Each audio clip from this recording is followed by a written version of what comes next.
আচ্ছা, মনে কর সমুদ্রের মাঝখানে একটা আপেল গাছ। সেখান থেকে আপেল ছিঁড়ে আনবি কিভাবে? কেন? পাখি হয়ে উড়ে যাব আর সেখান থেকে আপেল ছিঁড়ে নিয়ে আসবো। একটা মানুষকে পাখি কি তোর বাপ বানাবে? সমুদ্রের মাঝখানে আপেল গাছ কি তোর বাপ লাগাবে? তোমাদের রেস্টুরেন্টে কি নতুন বাবুর্চি এসেছে? জি স্যার। আপনি কিভাবে বুঝলেন? আগে কফিতে সাদা চুল পেতাম, আর আজকে কালো চুল পেয়েছি। ওটা দেখেই বুঝলাম। কি হয়েছে চাচা?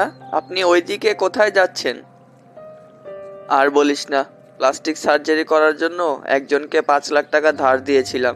সার্জারি করার পর তার চেহারা গেছে বদলে, এখন আর তাকে খুঁজে পাচ্ছি না।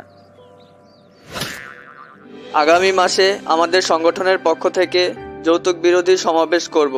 আপনি সবাইকে জানিয়ে দিন। আগামী মাসে কেন? এই মাসেই করি। আরে না, এই মাসে না।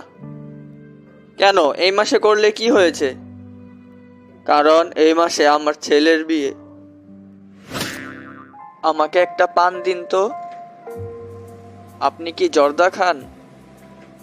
আরে না, আমার নাম ইমরান খান। আচ্ছা দোস্ত, আমাকে 100টা ইঁদুর আর 1000টা তেলাপোকা দিতে পারবি? তুই এত ইঁদুর আর তেলাপোকা দিয়ে কি করবি? আর বলিস না, বাড়িওয়ালা বলেছে ভাড়া নেওয়ার সময় ঘর যেমন ছিল ঠিক সেই রকম রেখে যেতে। এদেশের শিক্ষা প্রতিষ্ঠানগুলো নারীদেরকে একদম রাস্তায় বসিয়ে দিল। তা কিভাবে? আরে দেখেন না, স্কুলের সামনে মায়েরা কেমন রাস্তায় বসে থাকে। আসলেই তো।